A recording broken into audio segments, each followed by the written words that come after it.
ਸਤਨਾਮ ਸ੍ਰੀ ਵਾਹਿਗੁਰੂ ਸਾਹਿਬ ਜੀ। ਸ੍ਰੀ ਗੁਰੂ ਸ਼ਬਦ ਕਮਾਏ ਜਿਨ ਜੀਤੇ ਪੰਚ ਵਿਕਾਰ। ਤਿਨ ਸੰਤਨ ਕੋ ਬੰਦਨਾ ਸਿਰ ਚਰਨਨ ਪਰ ਧਾਰ। हम संतन की रेण प्यारे हम संतन की सरना। संत हमारी ओट सताणी संत हमारा गहना। परम सत्कारयोग सतगुरु जी की साजी अते नवाजी होई साध संगत जी, गुरफतेह दी सांझ पाओ आखो जी। वाहिगुरु जी का खालसा वाहिगुरु जी की फतेह। पूर्ण ब्रह्म ज्ञानी राजे जोगी महान तपस्वी धन धन संत बाबा ईशर सिंह जी महाराज राड़ा साहिब वाले महापुरख, जिन्हां दे पवित्र जीवन दी विचार महाराज साहिब दी किरपा दे नाल आपां सरवण करते आ रहे हाँ, विचार करते आ रहे हाँ।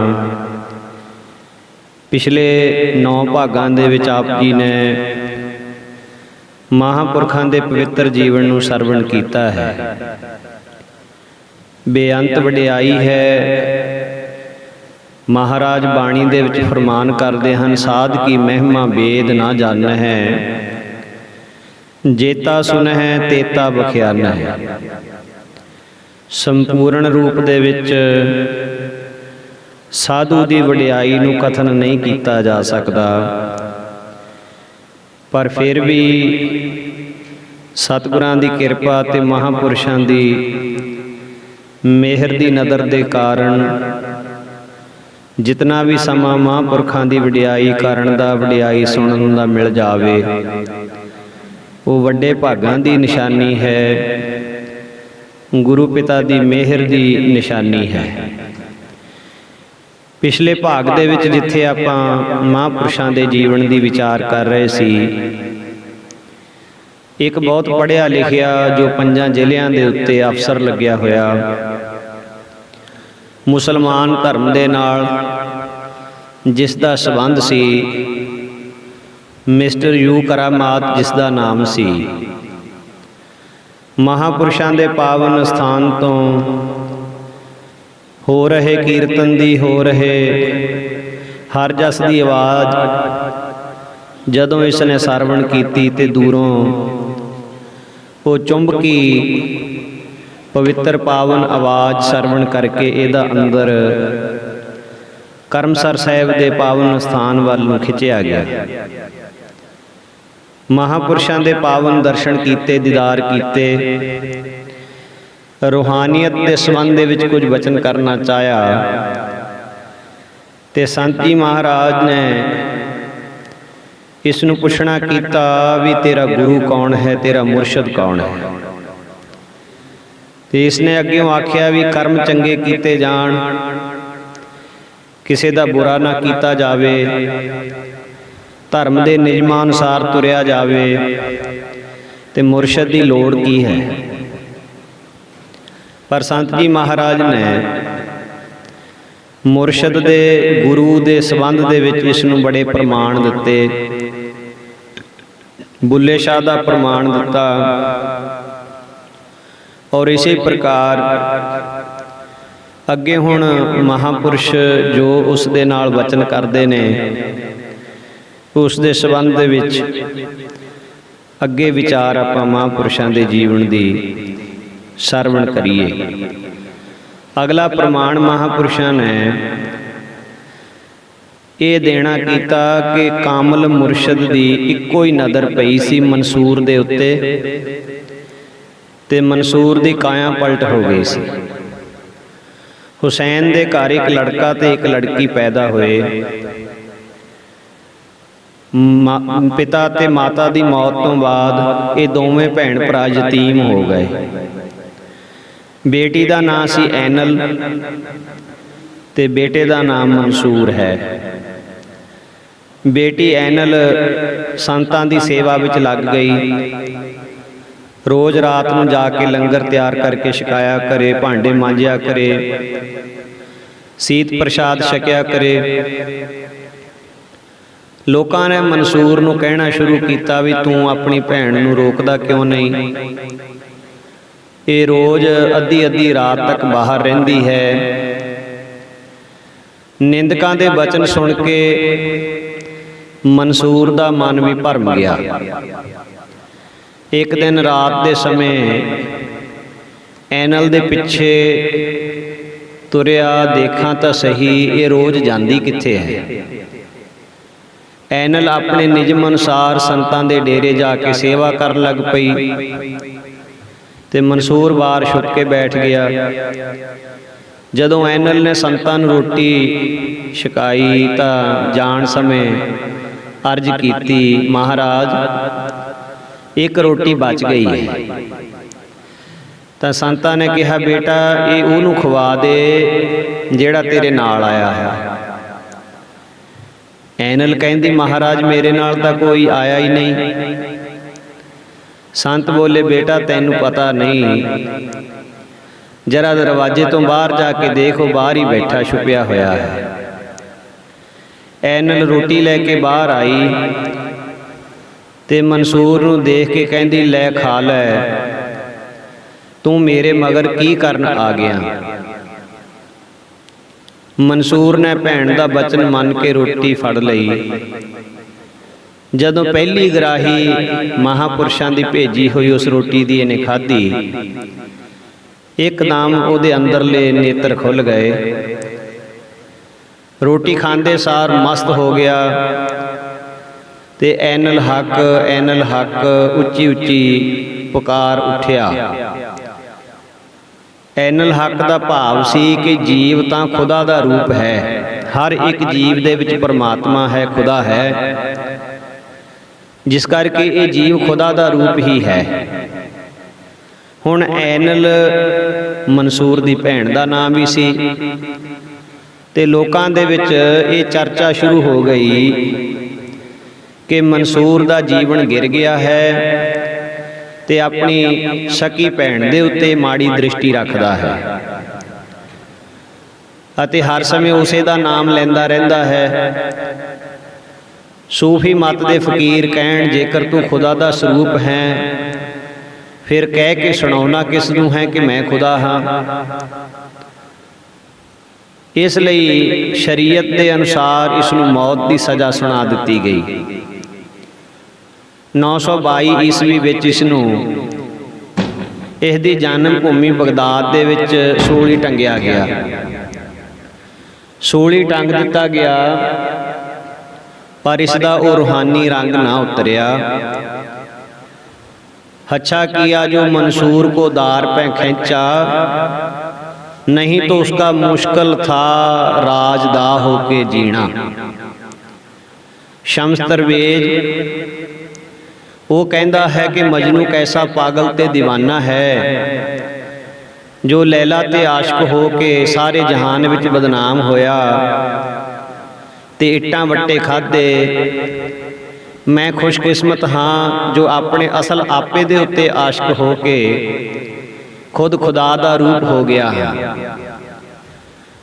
सो इस प्रकार नाल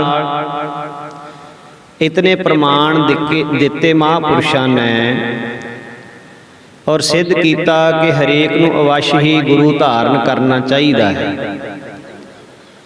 मिस्टर यू करामात आया तो कुछ मिनटां वास्ते सी दर्शन करन, पर बचन विलास करदिआं नूं 1.5 घंटा लग गया। दोपहर का समा होया जान के सेवादार ने कहा कि हुण संत जी महाराज ने प्रसाद छक के आराम करना है, तुसीं भी लंगर छको। ये उत्तम उपदेश सुन के ਇਹਦੇ ਮਨ ਵਿੱਚ ਅਸਰ ਤਾਂ ਕਾਫੀ ਹੋਇਆ ਪਰ ਅਜੇ ਪੂਰਨ ਨਿਸ਼ਚਾ ਨਹੀਂ ਸੀ ਬੱਝਾ। ਕਹਿਣ ਲੱਗਾ, ਮਹਾਰਾਜ ਮੇਰਾ ਤਾਂ ਇਹੋ ਹੀ ਦ੍ਰਿੜ ਖਿਆਲ ਹੈ ਕਿ ਮਨੁੱਖ ਚੰਗੇ ਕਰਮਾਂ ਨੂੰ ਕਰੇ, ਗੁਰੂ ਦੀ ਕੋਈ ਲੋੜ ਨਹੀਂ ਹੈ।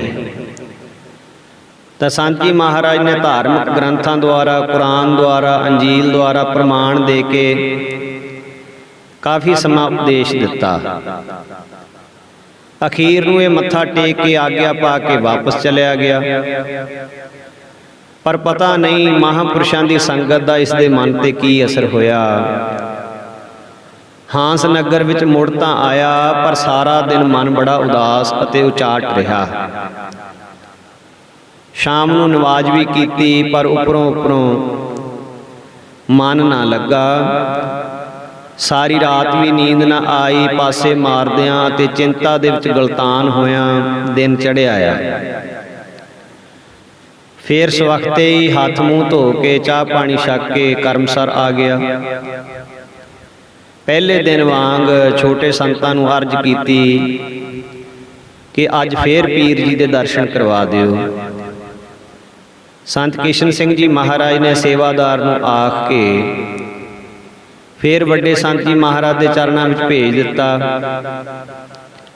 ਇਹਨੇ ਅੱਗੇ ਹੋ ਕੇ ਭਾਵਨਾ ਨਾਲ ਮੱਥਾ ਟੇਕਿਆ ਅਤੇ ਹੱਥ ਜੋੜ ਕੇ ਸਾਹਮਣੇ ਬੈਠ ਗਿਆ। ਹਜੂਰ ਕਹਿਣ ਲੱਗੇ, ਕੀ ਗੱਲ ਹੈ, ਅਜੇ ਤਾਂ ਕੱਲ ਸ਼ਾਮ ਨੂੰ ਹੀ ਗਏ ਸੀ ਤੁਸੀਂ। ਇਸ ਨੇ ਕਿਹਾ, ਮਹਾਰਾਜ ਮੈਨੂੰ ਤਾਂ ਸਾਰੀ ਰਾਤ ਨੀਂਦ ਨਹੀਂ ਆਈ ਤੇ ਹੁਣ ਇਹ ਗੱਲ ਮੈਨੂੰ ਚੰਗੀ ਤਰ੍ਹਾਂ ਸਮਝ ਲੱਗ ਗਈ ਹੈ ਕਿ ਮੁਰਸ਼ਿਦ ਤੋਂ ਬਗੈਰ ਜੀਵ ਦੀ ਕਲਿਆਣ ਨਹੀਂ ਹੋ ਸਕਦੀ। ਇਹ ਮੈਂ ਸਾਰੀ ਹਾਲਤ ਰਾਤੀ ਸੁਪਨੇ ਦੇ ਵਿੱਚ ਆਪਣੀ ਅੱਖੀਂ ਡਿੱਠੀ ਕਿ ਬੇਮੁਰਸ਼ਦੇ ਦੀ ਪਰਲੋਕ ਦੇ ਵਿੱਚ ਕਿਹੋ ਜਿਹੀ ਦਸ਼ਾ ਹੁੰਦੀ ਹੈ। ਪਾਪੀ ਜੀਵਾਂ ਤੇ ਨਗੁਰਿਆਂ ਨੂੰ ਦੋਜ਼ਖ ਦੀ ਅੱਗ ਸਾੜਦੀ ਹੈ। ਹੁਣ ਆਪ ਕਿਰਪਾ ਕਰੋ ਤੇ ਮੈਨੂੰ ਉਪਦੇਸ਼ ਬਖਸ਼ੋ। ਸੰਤ ਜੀ ਮਹਾਰਾਜ ਮੁਸਕਰਾਏ ਤੇ ਕਹਿਣ ਲੱਗੇ, ਇਹ ਤਾਂ ਅਸੀਂ ਤੈਨੂੰ ਬਹੁਤ ਸਧਾਰਨ ਗੱਲ ਦੱਸੀ ਹੈ ਕਿ ਗੁਰੂ ਤੋਂ ਬਿਨਾਂ ਖੁਦਾ ਦੀ ਪ੍ਰਾਪਤੀ ਨਹੀਂ। ਪਰ ਜਿਹੜਾ ਉਪਦੇਸ਼ ਹੈ, ਨਾਮ ਹੈ, ਉਹ ਤਾਂ ਆਪਣੇ ਮੱਤ ਦੇ ਕਿਸੇ ਮੁਸਲਮਾਨ ਪੀਰ ਤੋਂ ਲੈ ਤੂੰ। ਇਹਨੇ ਅਰਜ਼ ਕੀਤੀ, ਮਹਾਰਾਜ ਜੋ ਮਾਰਫਤ ਦੀ ਅਵਸਥਾ ਵਿੱਚ ਵਿਚਰਨ ਵਾਲਾ ਪੂਰਨ ਮਹਾਂਪੁਰਖ ਹੈ, ਉਸ ਵਾਸਤੇ ਹਿੰਦੂ ਕੀ, ਮੁਸਲਮਾਨ ਕੀ, ਸਿੱਖ ਕੀ ਤੇ ਈਸਾਈ ਕੀ ਇਹ ਵਿਤਕਰਾ ਮਿਟ ਜਾਂਦਾ ਹੈ। ਜਾਂ ਕੈ ਦੂਰ ਭਇਓ ਭ੍ਰਮ ਉਰਕਾ, ਤਿਸ ਆਗੈ ਕਿਆ ਹਿੰਦੂ ਤੁਰਕਾ। ਤੁਹਾਡੇ ਬਜ਼ੁਰਗ ਗੁਰੂ ਨਾਨਕ ਦੇਵ ਜੀ ਨੇ ਹਿੰਦੂ ਮੁਸਲਮਾਨਾਂ ਨੂੰ ਸਾਂਝਾ ਉਪਦੇਸ਼ ਕੀਤਾ ਹੈ। ਇਸੇ ਤਰ੍ਹਾਂ ਕਲਗੀਆਂ ਵਾਲੇ ਪਾਤਸ਼ਾਹ ਤੋਂ ਵੀ ਬੁੱਧੂ ਸ਼ਾਹ ਵਰਗੇ ਕਾਮਲ ਫਕੀਰਾਂ ਨੇ ਬਖਸ਼ਿਸ਼ਾਂ ਪ੍ਰਾਪਤ ਕੀਤੀਆਂ ਹਨ। ਸਮਾਧੀ ਵਿੱਚ ਪਟਨੇ ਦਾ ਪ੍ਰਕਾਸ਼ ਤੱਕ ਕੇ ਭੀਖਣ ਸ਼ਾਹ ਨੇ ਵੀ ਚੜ੍ਹਦੇ ਵੱਲ ਨੂੰ ਨਮਾਜ਼ ਪੜ੍ਹੀ ਸੀ। ਆਪ ਜੀ ਵੀ ਉਹਨਾਂ ਦੇ ਨਾਮ ਲੇਵਾ ਅਤੇ ਉਸੇ ਦਰੋਂ ਵਰਸਾਏ ਹੋਏ ਹੋ। ਮੇਰੇ ਅੰਦਰ ਹੁਣ ਹੋਰ ਕਿਤੇ ਵੀ ਜਾਣ ਦਾ ਖਿਆਲ ਨਹੀਂ ਰਿਹਾ। ਇੱਥੇ ਹੀ ਪੂਰਨ ਸ਼ਰਧਾ ਵੱਜੀ ਹੈ, ਸੋ ਆਪ ਕਿਰਪਾ ਕਰੋ। ਜਦੋਂ ਉਸਨੇ ਕਾਫੀ ਸਮਾਂ ਬੈਠਿਆਂ ਬਾਰੰਬਾਰ ਬੇਨਤੀ ਕੀਤੀ ਤਾਂ ਸੰਤ ਜੀ ਮਹਾਰਾਜ ਨੇ ਉਹਦਾ ਹੱਠ ਅਤੇ ਮਨ ਦੇ ਅੰਦਰਲੀ ਭਾਵਨਾ ਤੱਕੀ ਤੇ ਬਚਨ ਕੀਤਾ ਕਿ ਇਹ ਦੱਸ ਕਿ ਤੇਰੇ ਮਤ ਦੇ ਅਨੁਸਾਰ ਦੀਨ ਇਸਲਾਮ ਦਾ ਉਪਦੇਸ਼ ਦਈਏ ਜਾਂ ਗੁਰੂ ਘਰ ਦਾ ਮੰਤਰ ਦਸੀਏ। ਤਾਂ ਇਹਨੇ ਅਰਜ਼ ਕੀਤੀ, ਮਹਾਰਾਜ ਮੈਂ ਸ਼ਰਈ ਲੋਕਾਂ ਤੋਂ ਵੀ ਡਰਦਾ ਹਾਂ। ਬਾਹਰਲਾ ਲਿਬਾਸ ਤਾਂ ਮੈਂ ਬਦਲ ਨਹੀਂ ਸਕਦਾ। ਹਾਂ ਜੀ, ਉਪਦੇਸ਼ ਭਾਵੇਂ ਕੋਈ ਦੇ ਦੇਵੋ, ਮੈਂ ਉਹਦੇ ਉੱਤੇ ਨਿਸ਼ਚਾ ਕਰਾਂਗਾ। ਤਾਂ ਸੰਤ ਜੀ ਕਹਿਣ ਲੱਗੇ, ਜੇਕਰ ਅੰਮ੍ਰਿਤਪਾਨ ਕਰਕੇ ਸਿੰਘ ਸਜਣਾ ਹੋਵੇ ਫੇਰ ਤਾਂ ਤੈਨੂੰ ਗੁਰੂ ਘਰ ਦਾ ਉਪਦੇਸ਼ ਦਈਏ, ਨਹੀਂ ਤਾਂ ਤੇਰੇ ਦੀਨ ਇਸਲਾਮ ਅਨੁਸਾਰ ਤੈਨੂੰ ਦੱਸ ਦਿੰਦੇ ਆ। ਇਹਨੇ ਕਿਹਾ, ਮਹਾਰਾਜ ਬਾਹਰੋਂ ਤਾਂ ਮੈਂ ਆਪਣੇ ਮੁਸਲਮਾਨ ਭਰਾਵਾਂ ਦੇ ਨਾਲ ਹੀ ਵਰਤ ਵਰਤਾਰਾ ਰੱਖਣਾ ਚਾਹੁੰਦਾ ਹਾਂ। ਫਿਰ ਇਹ ਗੱਲ ਹੋਰ ਵੀ ਅੰਮ੍ਰਿਤਪਾਨ ਕਰਕੇ ਰਹਿਤ ਰੱਖਣ ਵਾਲੀ ਗੱਲ ਮੇਰੇ ਲਈ ਕਠਿਨ ਹੋ ਜਾਏਗੀ। ਹੋਰ ਜੋ ਆਪ ਕਹੋ ਮੈਂ ਮੰਨਾਂਗਾ। ਤਾਂ ਹਜ਼ੂਰ ਨੇ ਵਿਚਾਰ ਕੀਤੀ ਕਿ ਬਦੋ ਬਦੀ ਕਿਸੇ ਦਾ ਧਰਮ ਬਦਲਣਾ ਨਹੀਂ ਚਾਹੀਦਾ। ਜੇਕਰ ਕਿਸੇ ਬੂਟੇ ਨੂੰ ਪੱਟ ਕੇ ਦੂਜੀ ਥਾਂ ਲਾਈਏ ਤਾਂ ਉਹ ਛੇਤੀ ਕਾਮਯਾਬ ਨਹੀਂ ਹੁੰਦਾ। ਚਾਹੀਦਾ ਤਾਂ ਇਹ ਹੈ ਕਿ ਜਿੱਥੇ ਵੀ ਉਹ ਖੜਾ ਹੈ ਉੱਥੇ ਹੀ ਉਹਦੇ ਚਫੇਰੇ ਵਾੜ ਕਰ ਦਿੱਤੀ ਜਾਵੇ।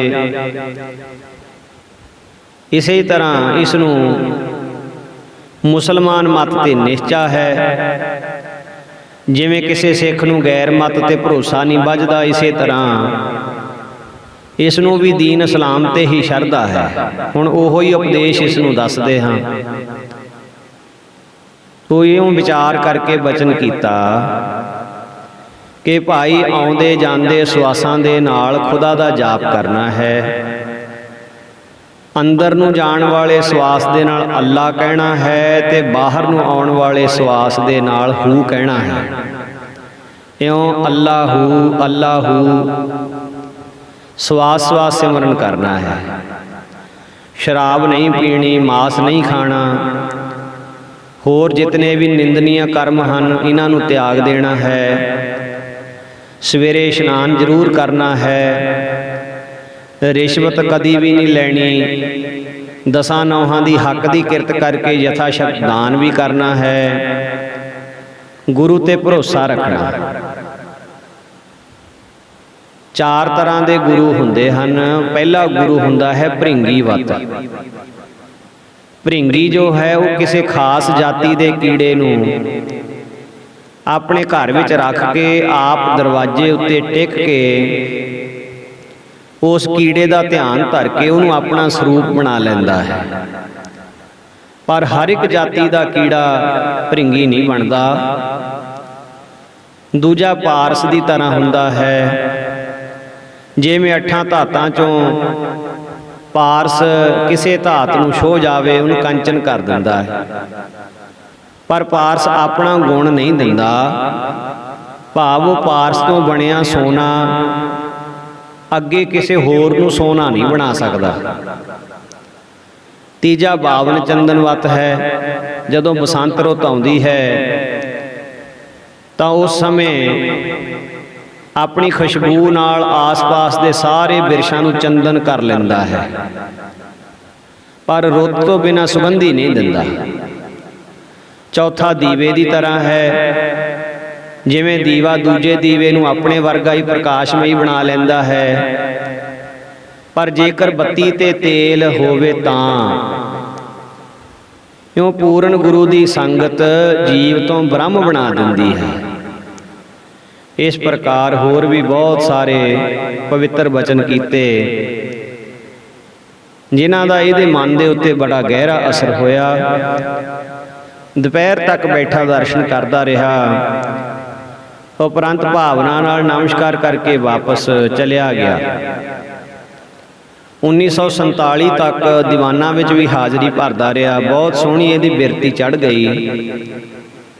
ਸੋ ਇਸ ਪ੍ਰਕਾਰ ਇਸ ਮੁਸਲਮਾਨ ਅਫਸਰ ਦਾ ਮਹਾਂਪੁਰਸ਼ਾਂ ਨੇ ਉਧਾਰ ਕੀਤਾ।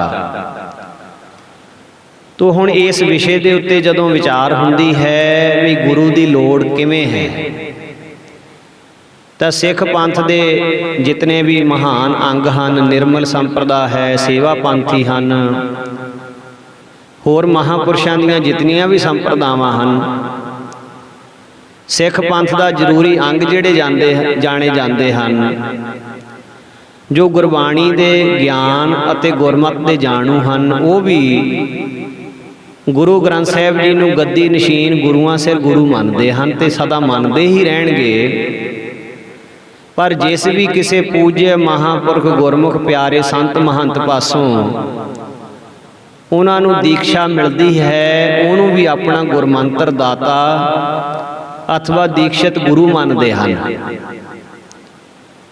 ਇਹ ਕੋਈ ਸ੍ਰੀ ਗੁਰੂ ਗ੍ਰੰਥ ਸਾਹਿਬ ਜੀ ਦੀ ਬਰਾਬਰੀ ਵਾਲੀ ਗੱਲ ਨਹੀਂ, ਨਾ ਹੀ ਗੁਰੂ ਡੰਮ ਹੈ। ਸੱਚਖੰਡ ਵਾਸੀ ਭਾਈ ਸਾਹਿਬ ਭਾਈ ਵੀਰ ਸਿੰਘ ਜੀ ਤੋਂ ਵੱਧ ਕੇ ਇਸ ਵਿਸ਼ੇ ਨੂੰ ਸਮਝਣ ਵਾਲਾ ਇਸ ਸਦੀ ਦੇ ਵਿੱਚ ਕੋਈ ਵਿਦਵਾਨ ਦੇਖਣ ਵਿੱਚ ਨਹੀਂ ਆਇਆ। ਪਰ ਜਿਨ੍ਹਾਂ ਮਹਾਂਪੁਰਸ਼ਾਂ ਦੀ ਸੰਗਤ ਤੋਂ ਭਾਈ ਵੀਰ ਸਿੰਘ ਜੀ ਵਰਸਾਏ ਅਤੇ ਨਾਮ ਅੰਮ੍ਰਿਤ ਪ੍ਰਾਪਤ ਕੀਤਾ ਸੀ,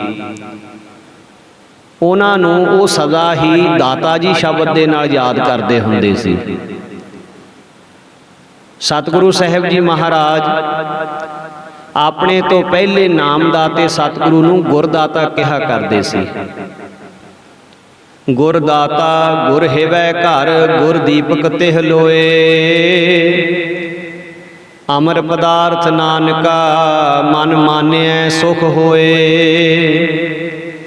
ਤਾਂ ਤੇ ਸ੍ਰੀ ਗੁਰੂ ਗ੍ਰੰਥ ਸਾਹਿਬ ਜੀ ਗੱਦੀ ਨਸ਼ੀਨ ਗੁਰਾਂ ਸਿਰ ਗੁਰੂ ਅਤੇ ਆਪਣਾ ਇਸ਼ਟ ਮੰਨਣ ਵਾਲੇ ਕਿਸੇ ਵੀ ਮਹਾਂਪੁਰਸ਼ ਨੂੰ ਕੋਈ ਉਹਨਾਂ ਦਾ ਸ਼ਰਧਾਲੂ ਸੇਵਕ ਗੁਰੂ ਸ਼ਬਦ ਨਾਲ ਸਤਿਕਾਰਦਾ ਹੈ ਤਾਂ ਸਾਡੀ ਖਿਆਲੇ ਇਸ ਦੇ ਵਿੱਚ ਕੋਈ ਦੋਸ਼ ਨਹੀਂ, ਬਲਕਿ ਸ੍ਰੀ ਗੁਰੂ ਗ੍ਰੰਥ ਸਾਹਿਬ ਜੀ ਦਾ ਸਤਿਕਾਰ ਕਰਨ ਕਰਾਉਣ ਬਦਲੇ ਉਹ ਜੋ ਸਤਿਕਾਰ ਹੈ ਵਧੇਰੇ ਉਤਸ਼ਾਹ ਨੂੰ ਵਧਾਏਗਾ। ਜਿਸ ਦਿਨ ਐਸਾ ਸਤਿਕਾਰ ਹੋਣਾ ਬੰਦ ਹੋ ਜਾਏਗਾ ਔਰ ਨਿੰਦਿਆ ਸ਼ੁਰੂ ਹੋ ਜਾਏਗੀ, ਉਦੋਂ ਤੋਂ ਗੁਰਮਤਿ ਦੇ ਪ੍ਰਚਾਰ ਵਿੱਚ ਰੋਕਾ ਪੈ ਗਿਆ ਸਮਝੋ। ਭਾਵੇਂ ਕਈ ਐਸੀਆਂ ਜਥੇਬੰਦੀਆਂ, ਕਈ ਐਸੇ ਪ੍ਰਚਾਰਕ ਦੇਖਣ ਦੇ ਵਿੱਚ ਆਉਂਦੇ ਹਨ ਜੋ ਆਪਣੇ ਧਾਰਮਿਕ ਅਤੇ ਰਾਜਸੀ ਹੱਕਾਂ ਵਾਸਤੇ ਬੇਸ਼ੱਕ ਸਦਾ ਪੰਥਕ ਜਥੇਬੰਦੀਆਂ ਦੇ ਰੂਪ ਦੇ ਵਿੱਚ ਉੱਭਰਦੇ ਹਨ, ਪਰ ਜਿੱਥੋਂ ਤੱਕ ਸਿੱਖ ਸਿਧਾਂਤਾਂ ਦੀ ਅਤੇ ਗੁਰ ਉਪਦੇਸ਼ ਦੇ ਪ੍ਰਚਾਰਨ ਵਿਸਥਾਰਨ ਦੀ ਗੱਲ ਹੈ ਤਾਂ ਉਹ ਉੱਚੇ ਸੁੱਚੇ ਆਚਰਣ ਵਾਲੇ ਧਾਰਮਿਕ ਖਿਆਲੀ ਗੁਰਮੁਖ ਨਾਮ ਰਸੀਏ ਮਹਾਂਪੁਰਸ਼ਾਂ ਪਾਸੋਂ ਹੀ ਉਮੀਦ ਹੋ ਸਕਦੀ ਹੈ। ਐਸੇ ਲੋਕ ਚਾਹੇ ਗ੍ਰਸਤੀ ਹੋਣ, ਚਾਹੇ ਤਿਆਗੀ ਹੋਣ, ਚਾਹੇ ਗੁਰੂ ਅੰਸ਼ਾਂ ਵਿੱਚ ਬੇਦੀ ਸੋਢੀ ਸਾਹਿਬਜ਼ਾਦੇ ਹੋਣ, ਕੋਈ ਉਹਨਾਂ ਨੂੰ ਗੁਰੂ ਜਾਣਦਾ ਜਾਂ ਗੁਰੂ ਤੁੱਲ ਸਤਿਕਾਰਦਾ ਹੋਵੇ, ਪਰ ਹਰ ਸਮੇਂ ਇਹ ਗੱਲ ਮੰਨੀ ਜਾਣ ਵਾਲੀ ਹੈ ਕਿ ਸ੍ਰੀ ਗੁਰੂ ਗ੍ਰੰਥ ਸਾਹਿਬ ਜੀ ਦੀ ਤਾਬਿਆ ਕੋਈ ਮਾਨਯ ਵਿਅਕਤੀ ਹੀ ਸਿੱਖ ਧਰਮ ਦਾ ਵਿਸਥਾਰ ਕਰ ਸਕਦਾ ਹੈ। ਜੋ ਆਪੋ ਆਪਣੇ ਇਲਾਕਿਆਂ ਤੇ ਦੂਰ ਦਰੇਡੇ ਦੇ ਸ਼ਰਧਾਲੂ ਹਿਰਦਿਆਂ ਵਿੱਚ ਸਤਿਕਾਰ ਅਤੇ ਇੱਜ਼ਤ ਦੀ ਨਿਗਾਹ ਨਾਲ ਦੇਖਿਆ ਜਾਂਦਾ ਹੋਵੇ, ਕਿਉਂਕਿ ਉਹ ਆਮ ਵਰਤੋਂ ਵਿੱਚ ਆਪਣੇ ਜੀਵਨ ਦਾ ਪ੍ਰਭਾਵ ਛੱਡਦਾ ਹੈ। ਨਿਰੇ ਪੁਰੇ ਤਨਖਾਹ ਦੇ ਉੱਤੇ ਕੰਮ ਕਰਨ ਵਾਲੇ ਜਾਂ ਸਿਆਸਤ ਦੇ ਵਿੱਚ ਆਪਣਾ ਪੈਰ ਰਖਾਉਣ ਵਾਲੇ, ਇਹੋ ਜਿਹੇ ਲੋਕਾਂ ਦੇ ਕੋਲੋਂ ਅੰਮ੍ਰਿਤ ਦੀ ਦਾਤ ਪ੍ਰਾਪਤ ਕਰਨ ਵਾਲੇ ਬਹੁਤ ਘੱਟ ਸ਼ਰਧਾਲੂ ਦਿਸਦੇ ਹਨ, ਕਿਉਂਕਿ ਇਹੋ ਜਿਹੇ ਲੋਕ ਕਈ ਵਾਰੀ ਅਸੂਲਾਂ ਤੋਂ ਥਿੜਕਦੇ ਵਿਦੇਸ਼ਾਂ ਦੇ ਵਿੱਚ ਜਾ ਕੇ ਪਤਿਤ ਹੁੰਦੇ ਵੀ ਦੇਖੇ ਹਨ। ਇਸ ਦਾ ਭਾਵ ਇਹ ਨਹੀਂ ਹੈ ਕਿ ਜੇ ਕੋਈ ਤਨਖਾਹਦਾਰ ਪ੍ਰਚਾਰਕ ਅੰਮ੍ਰਿਤ ਛਕਾਉਣ ਵੇਲੇ ਪੰਜਾਂ ਪਿਆਰਿਆਂ ਵਿੱਚ ਲੱਗਦਾ ਹੈ ਤਾਂ ਉਹ ਯੋਗ ਨਹੀਂ। ਗੁਰ ਤਖਤਾਂ ਦੇ ਜਥੇਦਾਰ ਸਤਿਕਾਰ ਦੀ ਥਾਂ ਮਾਨਨੀय ਹੁੰਦੇ ਹਨ, ਪਰ ਐਸੇ ਲੋਕਾਂ ਸਾਹਮਣੇ ਪੰਜ ਪਿਆਰਿਆਂ ਦੀ ਗਿਣਤੀ ਵਿੱਚ ਅੰਮ੍ਰਿਤ ਛਕਾਉਣ ਵੇਲੇ ਕੋਈ ਵਿਅਕਤੀ ਭਾਈ ਸਾਹਿਬ ਭਾਈ ਦਇਆ ਸਿੰਘ ਵਰਗਾ ਹੋਵੇ, ਬਾਬਾ ਸਾਹਿਬ ਸਿੰਘ ਜੀ ਬੇਦੀ ਵਰਗਾ ਹੋਵੇ, ਬਾਬਾ ਵੀਰ ਸਿੰਘ ਜੀ ਨਰੰਗਾਬਾਦ ਵਾਲਿਆਂ ਵਰਗਾ, ਬਾਬਾ ਰਾਮ ਸਿੰਘ ਜੀ ਵਰਗਾ, ਭਾਈ ਸਾਹਿਬ ਰਣਧੀਰ ਸਿੰਘ ਜੀ ਵਰਗਾ, ਸੰਤ ਸੁੰਦਰ ਸਿੰਘ ਜੀ ਤੇ ਸੰਤ ਗਿਆਨੀ ਗੁਰਬਚਨ ਸਿੰਘ ਜੀ ਖਾਲਸਾ ਵਰਗਾ ਹੋਵੇ, ਕਿਉਂਕਿ ਕਾਰਨ ਦੇ ਗੁਣ ਹੀ ਕਾਰਜ ਵਿੱਚ ਆਉਂਦੇ ਹਨ। ਇਹੋ ਜਿਹੇ ਮਹਾਂਪੁਰਖ ਜਦੋਂ ਪੰਜਾਂ ਪਿਆਰਿਆਂ ਵਿੱਚ ਲੱਗ ਕੇ ਅੰਮ੍ਰਿਤ ਛਕਾਉਂਦੇ ਹਨ ਤਾਂ ਜਗਿਆਸੂ ਜਿਹੜੇ ਅੰਮ੍ਰਿਤ ਛਕਣ ਵਾਲੇ ਅਭਿਲਾਖੀ ਹੁੰਦੇ ਹਨ, ਉਹਨਾਂ ਦੇ ਜੀਵਨ ਦੇ ਉੱਤੇ ਬਹੁਤ ਪ੍ਰਭਾਵ ਪੈਂਦਾ ਹੈ ਤੇ ਆਪਣੇ ਪ੍ਰਭਾਵ ਦੇ ਨਾਲ ਉਹਨਾਂ ਦੇ ਹਿਰਦੇ ਦੀ ਆਤਮ ਜੋਤ ਜਿਹੜੀ ਹੈ ਉਹ ਜਗਾ ਦਿੰਦੇ ਹਨ। ਬਾਬਾ ਖੇਮ ਸਿੰਘ ਬੇਦੀ ਨੂੰ ਆਪਣੇ ਰੋਜ਼ ਦੇ ਨਿਤਨੇਮ ਤੋਂ ਇਲਾਵਾ 25 ਪਾਠ ਜਪਜੀ ਸਾਹਿਬ ਦੇ ਕਰਨ ਦਾ ਨਿਯਮ ਕਰਵਾ ਕੇ ਬਾਬਾ ਵੀਰ ਸਿੰਘ ਜੀ ਨਰੰਗਾਬਾਦੀਆਂ ਨੇ ਅੰਮ੍ਰਿਤ ਛਕਾਇਆ ਸੀ। ਸੰਤ ਅਤਰ ਸਿੰਘ ਜੀ ਮਹਾਰਾਜ ਮਸਤੂਆਣੇ ਵਾਲੇ, ਸੰਤ ਸੁੰਦਰ ਸਿੰਘ ਜੀ ਅਲੀ ਬੇਗ ਨੇ ਜੋ ਸਿੱਖ ਮਤ ਦਾ ਪ੍ਰਚਾਰ ਤੇ ਪ੍ਰਸਾਰ ਅੰਮ੍ਰਿਤ ਦਾ ਕੀਤਾ, ਸ਼ਾਇਦ ਹੀ ਕੋਈ ਕਰ ਸਕੇ। ਸੰਤ ਬਾਬਾ ਕਰਮ ਸਿੰਘ ਜੀ, ਸੰਤ ਬਾਬਾ ਆਇਆ ਸਿੰਘ ਜੀ, ਸੰਤ ਬਾਬਾ ਅਤਰ ਸਿੰਘ ਜੀ ਰੇਰੂ ਸਾਹਿਬ ਵਾਲੇ, ਸੰਤ ਬਾਬਾ ਆਨੰਦ ਸਿੰਘ ਜੀ ਨਾਨਕਸਰ ਵਾਲੇ, ਸੰਤ ਬਾਬਾ ਜਵਾਲਾ ਸਿੰਘ ਜੀ ਹਰਖਵਾਲ ਵਾਲੇ,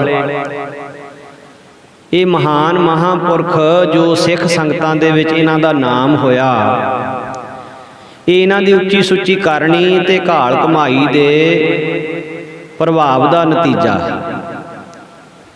ਮੌਜੂਦਾ ਸਮੇਂ ਦੇ ਪੂਜਨੀਕ ਮਹਾਂਪੁਰਸ਼ ਸੰਤ ਜੀ ਮਹਾਰਾਜ ਰਾੜਾ ਸਾਹਿਬ ਵਾਲੇ ਔਰ ਹੋਰ ਕਿਤਨੇ ਐਸੇ ਗੁਰਮੁਖ ਜਾਨ ਮਹਾਂਪੁਰਖ ਜਿਨ੍ਹਾਂ ਦੇ ਜੀਵਨ ਦਾ ਪ੍ਰਭਾਵ ਸੰਸਾਰ ਦੇ ਲੋਕਾਂ ਤੇ ਪੈਂਦਾ ਹੈ। ਭਾਵੇਂ ਇਹਨਾਂ ਮਹਾਂਪੁਰਖਾਂ ਦੇ ਅੰਦਰ ਕਿਸੇ ਮਾਣ ਪ੍ਰਾਪਤੀ ਦੀ ਕੋਈ ਇੱਛਾ ਬਿਲਕੁਲ ਨਹੀਂ ਹੁੰਦੀ, ਫਿਰ ਵੀ ਸੰਗਤਾਂ ਵੱਲੋਂ ਇਹਨਾਂ ਦਾ ਬੇਅੰਤ ਮਾਣ ਸਤਿਕਾਰ ਹੁੰਦਾ ਹੀ ਰਹਿੰਦਾ ਹੈ। ਐਸੇ ਮਹਾਂਪੁਰਖਾਂ ਦਾ ਸਤਿਕਾਰ ਕਰਨ ਵਿੱਚ ਹੀ ਸਾਡਾ ਭਲਾ ਹੈ, ਕਿਉਂਕਿ ਉਹਨਾਂ ਦੇ ਕੀਤੇ ਦੀ ਕਦਰ ਹੁੰਦੀ ਵੇਖ ਕੇ ਦੂਜੇ ਜਗਿਆਸੂਆਂ ਦਾ ਵੀ ਉਤਸ਼ਾਹ ਵੱਧਦਾ ਹੈ। ਪਰ ਇੱਕ ਹੋਰ ਕੁਦਰਤੀ ਅਸੂਲ ਹੈ ਕਿ ਸਾਰੀ ਦੁਨੀਆ ਵਿੱਚ ਐਸੇ ਨਿਸ਼ਕਾਮੀ ਤੇ ਪਰਉਪਕਾਰੀ ਮਹਾਂਪੁਰਖਾਂ ਦੇ ਨਿੰਦਕ ਵੀ ਬਹੁਤ ਹੁੰਦੇ ਹਨ। ਭਗਤ ਕਬੀਰ ਜੀ ਨਾਲ ਵੀ ਐਸਾ ਹੋਇਆ ਸੀ। ਇਸੇ ਹੀ ਕਰਕੇ ਉਹਨਾਂ ਨੇ ਆਪਣੀ ਅਮੋਲਕ ਬਾਣੀ ਦੇ ਵਿੱਚ ਫਰਮਾਇਆ ਹੈ, ਹਰ ਜਸ ਸੁਨਹਿ ਨ ਹਰ ਗੁਣ ਗਾਵਹਿ, ਬਾਤ ਨਹੀਂ ਅਸਮਾਨ ਗਿਰਾਵਹਿ, ਐਸੇ ਲੋਗਨ ਸਿਉ ਕਿਆ ਕਹੀਐ, ਜੋ ਪ੍ਰਭ ਕੀਏ ਭਗਤ ਤੇ ਬਾਹਜ, ਤਿਨ ਤੇ ਸਦਾ ਡਰਾਨੇ ਰਹੀਐ। ਰਹਾਉ ਆਪ ਨਾ ਦੇਹ ਚੂਰੂ ਭਰ ਪਾਨੀ, ਤਿਹ ਨਿੰਦ ਹੈ ਜਿਹ ਗੰਗਾ ਆਨੀ, ਬੈਠਤ ਉਠਤ ਕੁਟਿਲਤਾ ਚੱਲ ਹੈ, ਆਪ ਗਏ ਔਰਨ ਹੂੰ ਕਲ ਹੈ,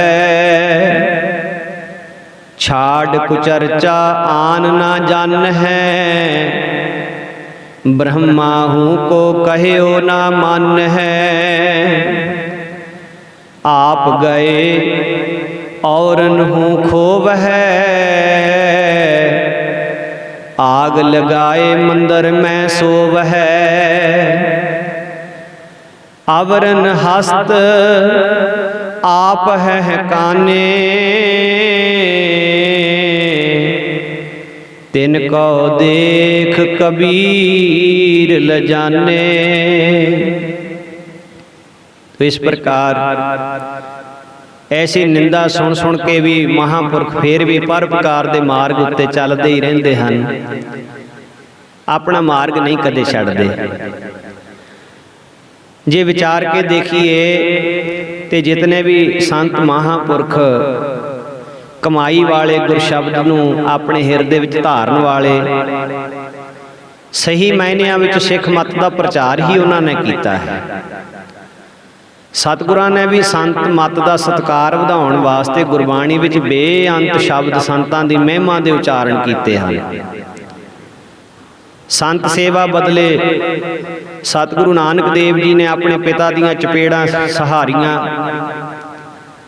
गुरु अर्जन देव जी महाराज ने संतां दा सत्कार वधाउण वास्ते अपनी धर्म पत्नी माता गंगा जी नूं नंगे पैरी बाबा बुढ़ा जी पास प्रसाद दे के भेजिया ते वर प्राप्त किया।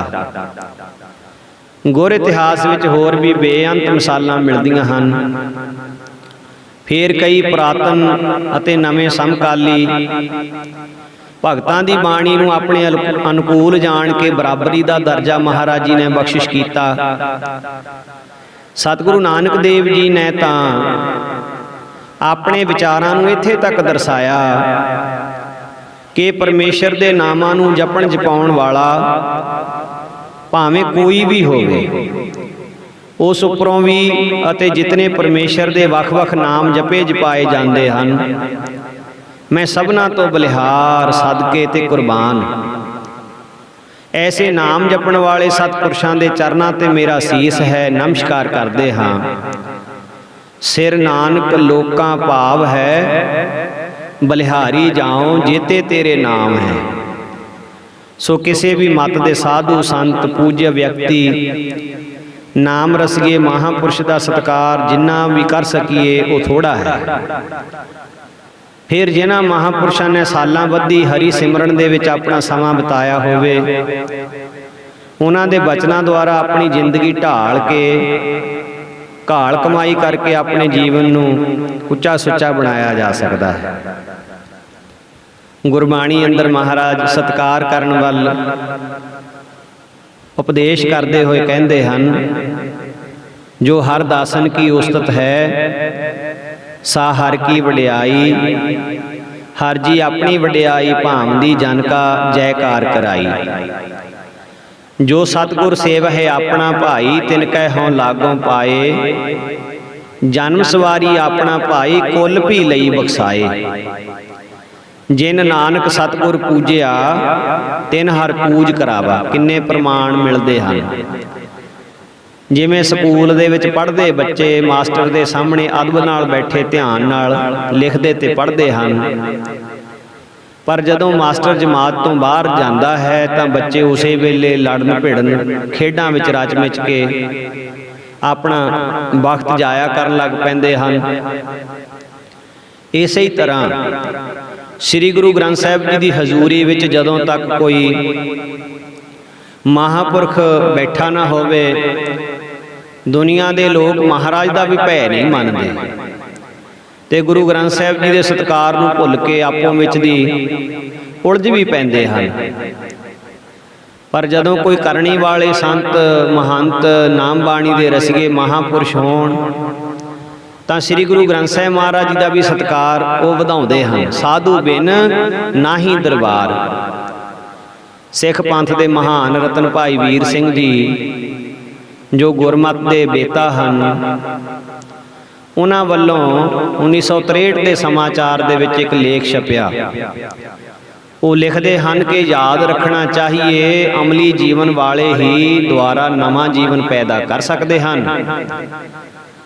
ਜਗਦੇ ਦੀਵੇ ਦੀ ਲੋ ਹੀ ਤੇਲ ਬੱਤੀ ਪੈ ਕੇ ਤਿਆਰ ਹੋਏ ਦੀਵਿਆਂ ਨੂੰ ਜਗਾ ਸਕਦੀ ਹੈ। ਅਸਲੀ ਜੀਵਨ ਤੋਂ ਕੋਰੇ ਜੋ ਮਾਰਕਸਵਾਦ ਦੇ ਜੰਗਲਾਂ ਦੇ ਵਿੱਚ ਗੁਆਚੇ ਨਾਮ ਬਾਣੀ ਦੇ ਪਿਆਰ ਅਤੇ ਘਾਲ ਤੋਂ ਖਾਲੀ ਪ੍ਰਚਾਰਕ ਹਨ, ਇਹ ਕੁਝ ਨਹੀਂ ਕਰ ਸਕਦੇ। ਇਸ ਲਈ ਕੌਮ ਦੇ ਵਿੱਚ ਜਾਗਦੇ ਦੀਪ ਪੈਦਾ ਕਰਨ ਦੀ ਲੋੜ ਹੈ। ਇਹ ਜੋਤੀ ਨਾਮ ਬਾਣੀ ਦੇ ਪਿਆਰ ਪ੍ਰਕਾਸ਼ ਨਾਲ ਪੈਦਾ ਹੁੰਦੀ ਹੈ। ਭਾਵ ਕਿ ਇਹਨਾਂ ਦੀ ਰੌਸ਼ਨੀ ਵਿੱਚ ਸਿੱਖ ਪੰਥ ਵਾਸਤੇ ਹੁਣ ਅਤੇ ਅੱਗੋਂ ਵੀ ਜ਼ਰੂਰੀ ਹੋ ਜਾਂਦਾ ਹੈ ਕਿ ਕਿਸੇ ਵੀ ਸੰਤ ਸਾਧੂ ਗੁਰਮੁਖ ਗੁਰਸਿੱਖ ਅਗਰ ਉਹ ਨਾਮ ਬਾਣੀ ਦਾ ਪਿਆਰਾ ਅਤੇ ਗੁਰਮਤਿ ਪ੍ਰਚਾਰ ਦੀ ਲਗਨ ਵਾਲਾ ਹੈ, ਪ੍ਰਚਾਰ ਦਾ ਕੰਮ ਵੀ ਕਰਦਾ ਹੋਵੇ, ਤਾਂ ਐਸੀ ਆਤਮਿਕ ਤੌਰ ਤੇ ਜਾਗਦੀ ਜੋਤ ਦਾ ਰੱਜ ਰੱਜ ਕੇ ਸਤਿਕਾਰ ਕਰੀਏ। ਤਦ ਉਹਨਾਂ ਦਾ ਹੋਰ ਵੀ ਉਤਸ਼ਾਹ ਵਧੇਗਾ ਤੇ ਅਨੁਸਾਰੀ ਲੋਕਾਂ ਨੂੰ ਗੁਰੂ ਘਰ ਦੇ ਨੇੜੇ ਲਿਆ ਸਕਣਗੇ। ਪਰ ਅੱਜ ਕੱਲ੍ਹ ਤਾਂ ਇਹ ਰਿਵਾਜ ਹੀ ਪੈ ਚੁੱਕਾ ਹੈ ਅਤੇ ਉਸੇ ਪ੍ਰਚਾਰਕ ਨੂੰ ਗੁਰਮਤਿ ਦਾ ਅਸਲੀ ਜਾਣੂ ਪ੍ਰਚਾਰਕ ਮੰਨਿਆ ਜਾਂਦਾ ਹੈ, ਜੋ ਸ਼ਬਦ ਬਾਣੀ ਦੀ ਆੜ ਦੇ ਵਿੱਚ ਸੰਤਾਂ ਮਹੰਤਾਂ ਤੇ ਗੁਰੂ ਦੀ ਅੰਸ਼ ਵਿਦਵਾਨਾਂ ਨੂੰ ਦੰਭੀ ਪਖੰਡੀ ਦੱਸ ਕੇ ਬਹੁਤਾ ਭੰਡਣਾ ਜਾਣਦਾ ਹੋਵੇ, ਨਿੰਦਿਆ ਕਰਨੀ ਜਾਣਦਾ ਹੋਵੇ। ਐਸੀ ਹਾਲਤ ਵਿੱਚ ਕਿਸੇ ਮਹਾਨ ਵਿਅਕਤੀ ਦੇ ਸਤਿਕਾਰ ਨੂੰ ਦੇਖ ਕੇ ਸਿਰਫ ਈਰਖਾ ਤੇ ਸਾੜੇ ਦੇ ਵਿੱਚ ਆਪਣੇ ਆਪ ਨੂੰ ਖਪਾਉਂਦੇ ਰਹਿਣ ਤੋਂ ਬਿਨਾਂ ਹੋਰ ਕੋਈ ਲਾਭ ਨਹੀਂ ਹੈ, ਕਿਉਂਕਿ ਉਹਨਾਂ ਦੀ ਨਿੰਦਿਆ ਕਰਕੇ ਉਹਨਾਂ ਦੇ ਸਤਿਕਾਰ ਵਿੱਚ ਤਾਂ ਕੋਈ ਫਰਕ ਨਹੀਂ ਪੈਂਦਾ, ਪਰ ਆਪਣੀ ਬੁਰਾਈ ਜ਼ਰੂਰ ਹੋ ਜਾਂਦੀ ਹੈ। ਨਾਨਕ ਵਿਚਾਰ ਹੈ ਸੰਤ ਜਨ ਚਾਰ ਵੇਦ ਕਹੰਦੇ, ਭਗਤ ਮੁਖੈ ਤੇ ਬੋਲਦੇ ਸੇ ਬਚਨ ਹੋ ਬੰਦੇ। ਪ੍ਰਗਟ ਪਹਾਰਾ ਜਾਪਦਾ ਸਭ ਲੋਕ ਸੁਣੰਦੇ, ਸੁਖ ਨਾ ਪਾਇਨ ਮੁਗਧ ਨਰ ਸੰਤ ਨਾਲ ਖਹੰਦੇ। ਓਏ ਲੋਚਨ ਉਹਨਾਂ ਗੁਣੈ ਨੂੰ, ਓਏ ਅਹੰਕਾਰ ਸੜੰਦੇ। ਓਏ ਵਿਚਾਰੇ ਕਿਆ ਕਰ ਹੈ ਜਾਂ ਭਾਗ ਧੁਰ ਮੰਦੇ। ਜੋ ਮਾਰੇ ਤਿਨ ਪਾਰ ਬ੍ਰਹਮ ਸੇ ਕਿਸੈ ਨਾ ਸੰਦੇ। ਵੈਰ ਕਰਹਿ ਨਿਰਵੈਰ ਨਾਲ ਧਰਮ ਨਿਆਏ ਪਚੰਦੇ। ਜੋ ਜੋ ਸੰਤ ਸਰਾਪਿਆ ਸੇ ਫਿਰਹਿ ਭਵੰਦੇ। ਪੇੜ ਮੁੰਡਾਹੂ ਕੱਟਿਆ ਤਿਸ ਡਾਲ ਸੁਕੰਦੇ। ਇਉਂ ਪਰਮੇਸ਼ਰ ਦੇ ਦਰੋਂ ਵਰਸਾਏ ਕਿਸੇ ਵੀ ਗੁਰਮੁਖ ਦੀ ਨਿੰਦਿਆ ਕਰਨੀ ਚੰਗੀ ਨਹੀਂ, ਸਗੋਂ ਭਾਵਨਾ ਦੇ ਨਾਲ ਉਹਨਾਂ ਦਾ ਸਤਿਕਾਰ ਕਰਨਾ ਚਾਹੀਦਾ ਹੈ। ਜਿਸਨੂੰ ਸਾਹਿਬ ਵੱਡਾ ਕਰੇ ਸੋਈ ਵੱਡ ਜਾਣੀ, ਜਿਸ ਸਾਹਿਬ ਭਾਵੈ ਤਿਸ ਬਖਸ਼ ਲਏ, ਸੋ ਸਾਹਿਬ ਮਨ ਭਾਣੀ। ਜੇ ਕੋ ਉਸ ਦੀ ਰੀਸ ਕਰੇ ਸੋ ਮੂੜ ਅਜਾਣੀ। ਸੋ ਇਸ ਪ੍ਰਕਾਰ ਸੰਤ ਜੀ ਮਹਾਰਾਜ ਸੰਤ ਈਸ਼ਰ ਸਿੰਘ ਜੀ ਕਟਾਰੀ ਪਿੰਡ ਦੇ ਗੁਰਦਿੱਤ ਸਿੰਘ, ਜੋ ਕਿ ਫੌਜੀ ਸਨ, 14 ਨੰਬਰ ਪਲਟਨ ਦੇ ਵਿੱਚ ਨੌਕਰੀ ਕਰਦੇ ਸਨ, ਜਿਸ ਦੀ 1914 ਵਾਲੀ ਜੰਗ ਦੇ ਸਮੇਂ 15 ਰੁਪਏ ਹੌਲਦਾਰੀ ਪੈਨਸ਼ਨ ਹੋ ਗਈ ਸੀ। ਇਸ ਦਾ ਇੱਕ ਲੜਕਾ ਤੇ ਇੱਕ ਲੜਕੀ ਬੀਬੀ ਗੁਰਦਿਆਲ ਕੌਰ ਸੀ।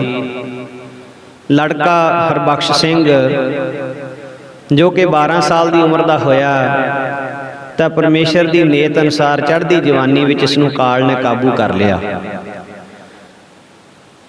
ਸੋ ਆਪਣੇ ਪੁੱਤਰ ਦੀ ਮੌਤ ਤੋਂ ਬਾਅਦ ਇਸ ਵਿਚਾਰੇ ਗੁਰਸਿੱਖ ਗੁਰਦਿੱਤ ਸਿੰਘ ਦਾ ਲੱਕ ਦੂਰਾ ਹੋ ਗਿਆ, ਪਾਗਲਾਂ ਦੀ ਤਰ੍ਹਾਂ ਹੋ ਗਿਆ। ਇਹ ਹਰ ਰੋਜ਼ ਉਸ ਦੀ ਮੜੀ ਤੇ ਜਾ ਕੇ ਦੁੱਧ ਪਾਇਆ ਕਰੇ, ਰੋਟੀ ਰੱਖਿਆ ਕਰੇ, ਪਾਸ ਬੈਠ ਕੇ ਗੱਲਾਂ ਕਰਿਆ ਕਰੇ। ਜਦੋਂ ਦੂਜੇ ਪਾਸੇ ਕੋਈ ਜਵਾਬ ਨਾ ਆਵੇ ਤਾਂ ਉਹਨੂੰ ਇੱਟਾਂ ਦੇ ਨਾਲ ਆਪਣਾ ਮੱਥਾ ਮਾਰਿਆ ਕਰੇ। ਲੋਕੀ ਇਹਨੂੰ ਪਾਗਲ ਕਹਿਣ ਲੱਗ ਪਏ, ਪਰ ਉਹਨਾਂ ਨੂੰ ਲੋਕਾਂ ਦੇ ਨਾਲ ਕੀ ਸੀ। ਹਰ ਸਮੇਂ ਚਿੰਤਾ, ਫਿਕਰ ਤੇ ਸ਼ੋਕ ਦੇ ਵਿੱਚ ਗਲਤਾਨ ਰਿਹਾ ਕਰੇ। ਇਹਨਾਂ ਦੁੱਖਾਂ ਤੇ ਕਾਬੂ ਪਾਉਣ ਵਾਸਤੇ ਸ਼ਰਾਬ ਨਾਮ ਦੀ ਨਾਮੁਰਾਦ ਮਰਜ਼ ਦਾ ਇਹ ਮਰੀਜ਼ ਬਣ ਗਿਆ। ਪਰ ਇਹ ਵੀ ਆਰਜੀ ਤੌਰ ਤੇ ਕੁਝ ਸਮੇਂ ਲਈ ਦੁੱਖਾਂ ਤੋਂ ਛੁਟਕਾਰਾ ਦਵਾ ਸਕਦਾ ਨਸ਼ਾ ਜੋ ਹੈ। ਜਦੋਂ ਨਸ਼ਾ ਉਤਰ ਜਾਂਦਾ ਹੈ ਫਿਰ ਉਹੀ ਹਾਲ ਹੋ ਜਾਂਦਾ ਹੈ। ਜ਼ਿੰਦਗੀ ਚੰਗੀ ਨਾ ਲੱਗੇ, ਸੰਸਾਰ ਤੋਂ ਉਪਰਾਮ ਰਿਹਾ ਕਰੇ। ਸਮਾਂ ਪਾ ਕੇ ਇਸ ਨੂੰ ਕਿਸੇ ਨੇ ਆਗਰੇ ਰਾਧਾ ਸੁਆਮੀ ਸਤਸੰਗ ਦੇ ਵਿੱਚ ਇਸ ਨੂੰ ਲਿਜਾਣਾ ਕੀਤਾ। ਉੱਥੇ ਜਾਣ ਦਾ ਇਸ ਨੂੰ ਇਹ ਲਾਭ ਹੋ ਗਿਆ ਬਈ ਉਹਨਾਂ ਦੀ ਸੰਗਤ ਕਰਕੇ ਇਹਦੀ ਬਿਰਤੀ ਬਾਹਰ ਮੁਖ ਤੋਂ ਅੰਤਰਮੁਖ ਹੋਣੀ ਸ਼ੁਰੂ ਹੋ ਗਈ। ਸਵਾਸਾਂ ਨੂੰ ਰੋਕ ਕੇ ਗੁਰਸ਼ਬਦ ਦਾ ਅਭਿਆਸ ਕਰਿਆ ਕਰੇ। ਸਵਾਸਾਂ ਦੀ ਗਰਮੈਸ਼ ਨਾਲ ਤ੍ਰਿਕੁਟੀ ਖੁੱਲਣ ਕਰਕੇ ਅੰਦਰ ਰੌਸ਼ਨੀ ਹੋਣ ਲੱਗ ਪਈ। ਅਨਹਦ ਧੁਨੀ ਸੁਣਨ ਲੱਗ ਪਈ। ਸ਼ੰਖ ਤੇ ਬੀਣਾ ਦੀ ਆਵਾਜ਼ ਸੁਣਿਆ ਕਰੇ। ਤਾਰਕਾ ਮੰਡਲ ਇਸ ਨੂੰ ਦਿਸਿਆ ਕਰੇ। ਇਉਂ ਬਿਰਤੀ ਅੰਤਰਮੁਖ ਹੁੰਦੀ ਮਨ ਸ਼ਾਂਤ ਰਹੇ। ਪਰ ਜਦੋਂ ਬਿਰਤੀ ਬਾਹਰ ਮੁਖੀ ਹੋ ਜਾਵੇ ਫਿਰ ਉਹੀ ਹਾਲ ਮਨ ਅਸ਼ਾਂਤੀ ਵਿੱਚ, ਕਲਪਨਾਵਾਂ ਦੇ ਵਿੱਚ ਚਲਿਆ ਜਾਵੇ। ਉਮਰ ਵੱਡੀ ਹੋਣ ਕਰਕੇ ਦਿਮਾਗ ਨੂੰ ਚੱਕਰ ਆਉਣ ਲੱਗ ਪਏ। ਇਹੋ ਜਿਹਾ ਟਿਕਾਓ ਕਾਫੀ ਸਮਾਂ ਬਣਿਆ ਰਿਹਾ, ਪਰ ਫਿਰ ਇੱਕਦਮ ਅੰਦਰੋਂ ਲਾਈਟ ਬੰਦ ਹੋ ਗਈ। ਉਹ ਆਨੰਦ ਆਉਣਾ ਬੰਦ ਹੋ ਗਿਆ। ਅਨਹਦ ਧੁਨੀਆਂ ਵੱਜਣੋਂ ਹਟ ਗਈਆਂ। ਸੋ ਪਹਿਲਾਂ ਵਾਂਗੂ ਹੀ ਇਸ ਦੀ ਭਟਕਣਾ ਫੇਰ ਹੋਣੀ ਸ਼ੁਰੂ ਹੋ ਗਈ। ਹੁਣ ਉਹ ਹੋਇਆ ਕਿਉਂ ਵੀ ਪੂਰਨ ਅਵਸਥਾ ਵਾਲੇ ਕਿਸੇ ਮਹਾਂਪੁਰਸ਼ ਦੀ ਸੰਗਤ ਨਹੀਂ ਸੀ ਮਿਲੀ, ਜਿਸ ਕਰਕੇ ਇਹਦੀ ਬਿਰਤੀ ਅੱਧ ਵਾਟਿਓਂ ਟੁੱਟ ਗਈ। ਕਈ ਹੋਰ ਪ੍ਰਸਿੱਧ ਵਿਅਕਤੀਆਂ ਕੋਲ ਗਿਆ, ਪਰ ਇਹਦੇ ਅੰਦਰਲੇ ਭੇਦਾਂ ਦਾ ਕੋਈ ਜਾਣੂ ਨਾ ਮਿਲਿਆ, ਜਿਸ ਕਰਕੇ ਕਿਸੇ ਤੇ ਮਨ ਦੀ ਸ਼ਰਧਾ ਨਾ ਬੱਝੀ। ਰਹਿਓ ਸੰਤ ਹੋ ਟੋਲ, ਸਾਧ ਬਹੁ ਤੇਰੇ ਡਿੱਠੇ। ਅਖੀਰ ਨੂੰ ਆਪਣੇ ਪਿੰਡ ਕਟਾਰੀ ਦੇ ਸਰਦਾਰ ਹਜੂਰਾ ਸਿੰਘ ਨੂੰ ਆਪਣੀ ਵਾਰਤਾ ਦੱਸੀ। ਉਸਨੇ ਇਸ ਨੂੰ ਪ੍ਰੇਰ ਕੇ ਕਰਮਸਰ ਰਾੜਾ ਸਾਹਿਬ ਲੈ ਆਂਦਾ। ਭਾਵੇਂ ਪਿੰਡ ਨੇੜੇ ਹੋਣ ਕਰਕੇ ਕਰਮਸਰ ਦੇ ਦਰਸ਼ਨ ਤਾਂ ਇਹਨੇ ਪਹਿਲਾਂ ਵੀ ਬਹੁਤ ਵਾਰੀ ਕੀਤੇ ਸੀ, ਪਰ ਪਹਿਲੇ ਦਰਸ਼ਨਾਂ ਦੇ ਵਿੱਚ ਤੇ ਅੱਜ ਦੇ ਦਰਸ਼ਨਾਂ ਦੇ ਵਿੱਚ ਜ਼ਮੀਨ ਅਸਮਾਨ ਦਾ ਫਰਕ ਸੀ। ਛੋਟੇ ਸੰਤ ਜੀ ਮਹਾਰਾਜ ਨੂੰ ਮਿਲ ਕੇ ਨਮਸਕਾਰ ਕੀਤੀ, ਆਪਣੇ ਦਿਲ ਦੀ ਸਾਰੀ ਵਾਰਤਾ ਦੱਸੀ। ਉਹਨਾਂ ਦੀ ਸਿਫਾਰਿਸ਼ ਦੇ ਨਾਲ ਵੱਡੇ ਮਹਾਂਪੁਰਸ਼ਾਂ ਦੇ ਕੋਲ ਪੁੱਜ ਗਏ। ਇਹ ਤਕਰੀਬਨ 1934 ਈਸਵੀ ਦਾ ਸਮਾਂ ਸੀ। ਭਾਵਨਾ ਨਾਲ ਮੱਥਾ ਟੇਕ ਕੇ ਸ਼ੁਰੂ ਤੋਂ ਲੈ ਕੇ ਅਖੀਰ ਤੱਕ ਆਪਣੀ ਸਾਰੀ ਵਾਰਤਾ ਇਹਨੇ ਮਹਾਰਾਜ ਜੀਆਂ ਨੂੰ ਦੱਸੀ। ਹਜੂਰ ਨੇ ਚੰਗਾ ਅਧਿਕਾਰੀ ਜਾਣਿਆ, ਪਰ ਨਾਲ ਹੀ ਇਹ ਵੀ ਜਾਣਿਆ ਵੀ ਦਿਮਾਗ ਦੀ ਕਮਜ਼ੋਰੀ ਤੇ ਬੁਢੇਪਾ। ਉਸ ਸਮੇਂ ਸਵਾਸ ਰੋਕ ਕੇ ਸਿਮਰਨ ਕਰਨ ਤੋਂ ਮਹਾਰਾਜ ਜੀਆਂ ਨੇ ਇਹਨੂੰ ਹਟਾ ਦਿੱਤਾ ਤੇ ਕਹਿਣਾ ਕੀਤਾ ਵੀ ਸਹਿਜ ਯੋਗ ਕਰਿਆ ਕਰ। ਹਿਰਦਾ ਸ਼ੁੱਧ ਸੀ, ਆਉਂਦੇ ਜਾਂਦੇ ਸਵਾਸਾਂ ਦੇ ਨਾਲ ਸਿਮਰਨ ਕਰਨ ਦੀ ਇਹਨੂੰ ਪ੍ਰੇਰਨਾ ਕੀਤੀ। ਥੋੜੇ ਸਮੇਂ ਵਿੱਚ ਹੀ ਮਹਾਂਪੁਰਸ਼ਾਂ ਦੀ ਕਿਰਪਾ ਨਾਲ ਤੇ ਇਹਦੇ ਅੰਦਰਲੀ ਲਗਨ ਦੇ ਕਰਕੇ ਨਿਰਯਤਨ ਹੀ ਇਹਦੇ ਸਵਾਸਾਂ ਦੇ ਨਾਲ ਸਿਮਰਨ ਹੋਣ ਲੱਗ ਪਿਆ। ਪਹਿਲਾਂ ਵਾਂਗ ਰੌਸ਼ਨੀ ਵੀ ਦਿਸਣ ਲੱਗ ਪਈ, ਪਰ ਉਹ ਹੁਣ ਉਸ ਟਿਕਾਓ ਦੇ ਵਿੱਚ ਕੋਈ ਵੀ ਚੀਜ਼ ਚੰਗੀ ਨਾ ਲੱਗੇ, ਚੰਗੀ ਅਵਸਥਾ ਪ੍ਰਾਪਤ ਹੋ ਗਈ। ਫਿਰ ਮਹਾਂਪੁਰਸ਼ਾਂ ਦੇ ਕਹਿਣ ਤੇ ਇਹ ਪੰਜਾਂ ਪਿਆਰਿਆਂ ਅੱਗੇ ਪੇਸ਼ ਹੋ ਕੇ ਇਹਨੇ ਦੁਬਾਰਾ ਅੰਮ੍ਰਿਤ ਛਕਿਆ। ਪੰਜਾਂ ਬਾਣੀਆਂ ਦਾ ਨਿਤਨੇਮ ਵੀ ਕਰਨ ਲੱਗ ਪਿਆ। ਇਸ ਤਰ੍ਹਾਂ ਅਭਿਆਸ ਕਰਦਿਆਂ ਕਰਦਿਆਂ ਕਈ ਸਾਲ ਬੀਤ ਗਏ। ਰੋਜ਼ ਸਵੇਰੇ ਜਾਗਣਾ, ਇਸ਼ਨਾਨ ਉਪਰੰਤ ਗੁਰਸ਼ਬਦ ਦਾ ਜਾਪ ਕਰਨਾ, ਫਿਰ ਦਿਨ ਚੜ੍ਹੇ ਗੁਰਬਾਣੀ ਦਾ ਪਾਠ ਕਰਨਾ, ਉਪਰੰਤ ਉੱਠਦੇ ਬੈਠਦੇ ਵਾਹਿਗੁਰੂ ਸ਼ਬਦ ਵਿੱਚ ਲਿਵ ਲਾਈ ਰੱਖਣੀ। ਜਿੱਥੇ ਵੀ ਹਜੂਰ ਨੇ ਨਾਮ ਅੰਮ੍ਰਿਤ ਦੀ ਵਰਖਾ ਭਾਵ ਕੀਰਤਨ ਦੀਵਾਨ ਸਜਾਉਣੇ, ਤਕਰੀਬਨ ਹਰੇਕ ਜਗ੍ਹਾ ਇਹ ਦੀਵਾਨ ਸੁਣਨ ਚੱਲਿਆ ਜਾਂਦਾ ਸੀ।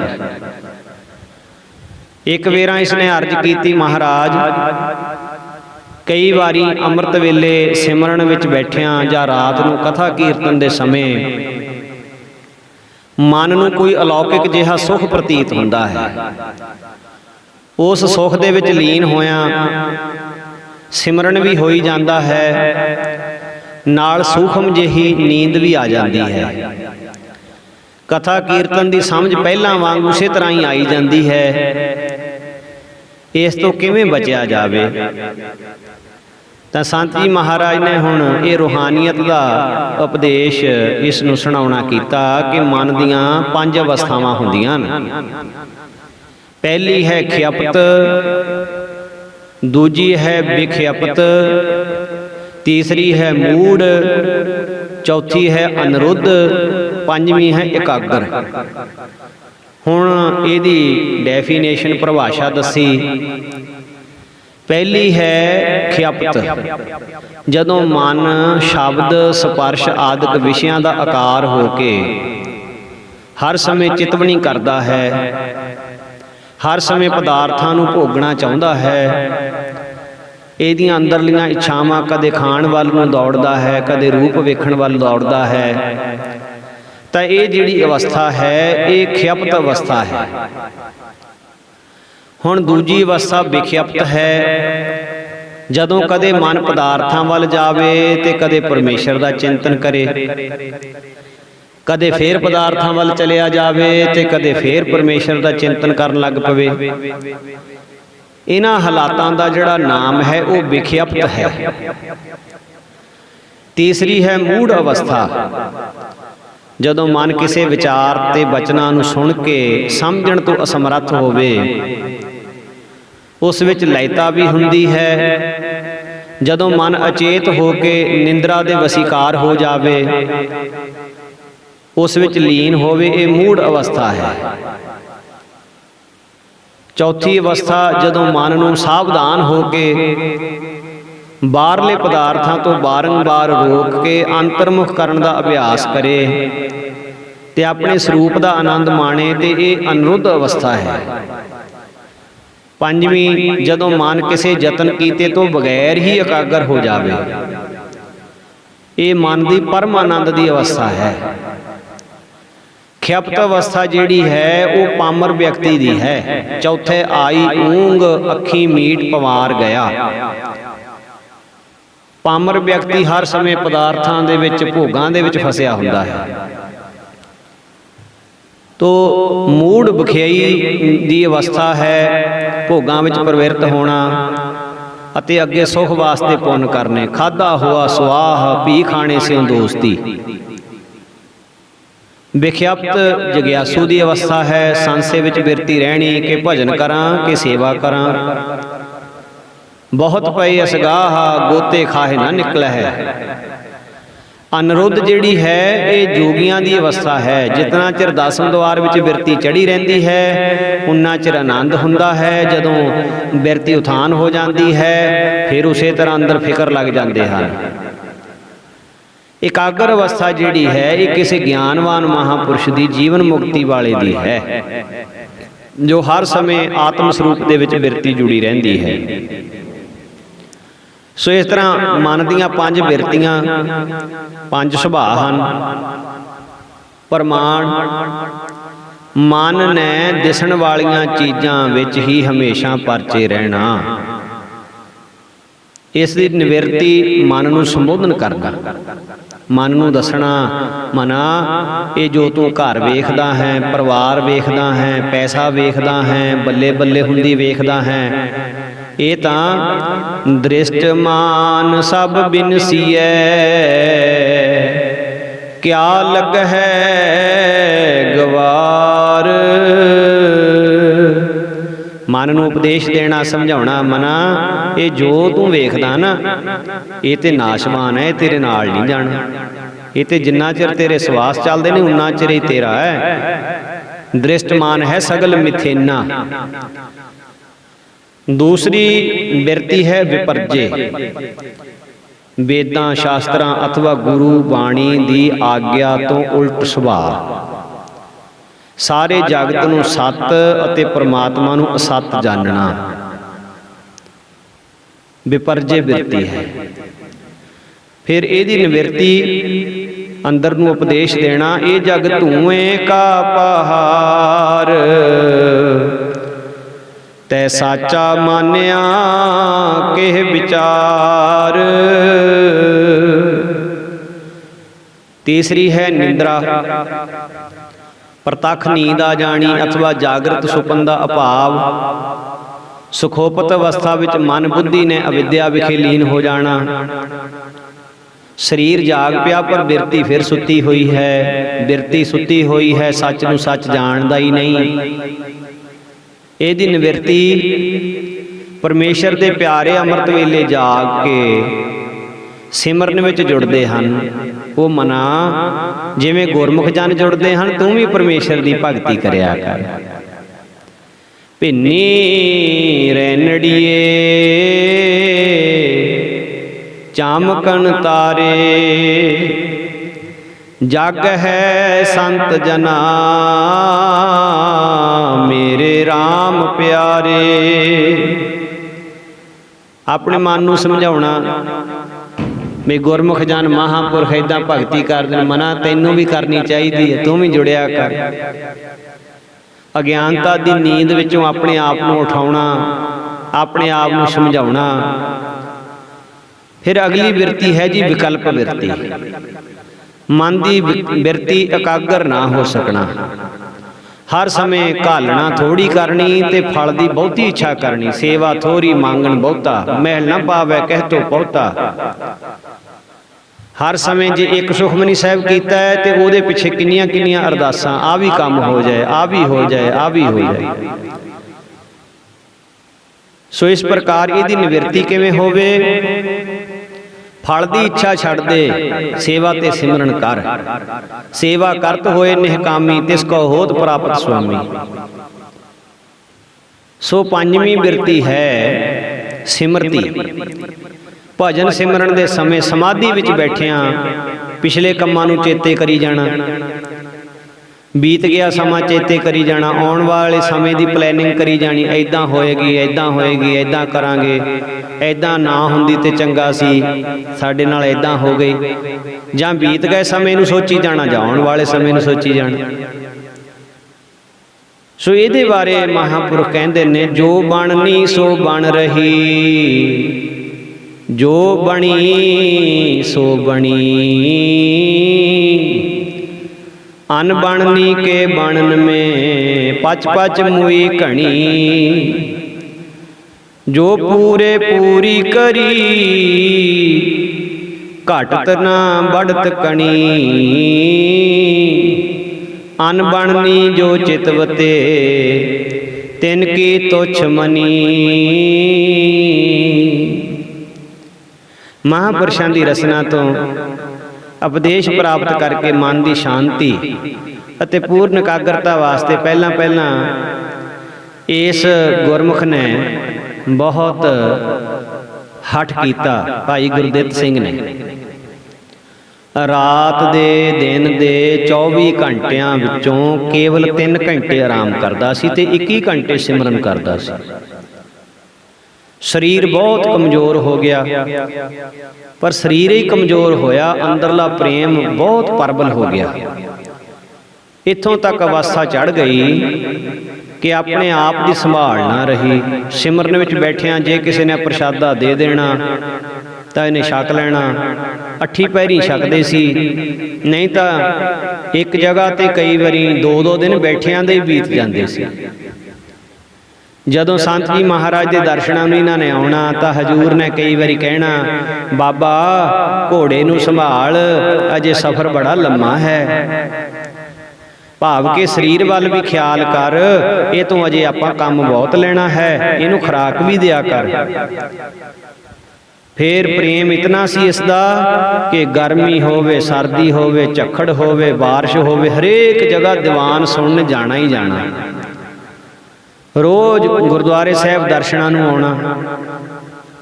ਪ੍ਰੇਮੀਆਂ ਦੇ ਪ੍ਰੇਮ ਦੀ ਜਿਹੜੀ ਅਵਸਥਾ ਹੁੰਦੀ ਹੈ ਉਹ ਕਹਿਣ ਕਥਨ ਤੋਂ ਪਰੇ ਦੀ ਹੁੰਦੀ ਹੈ।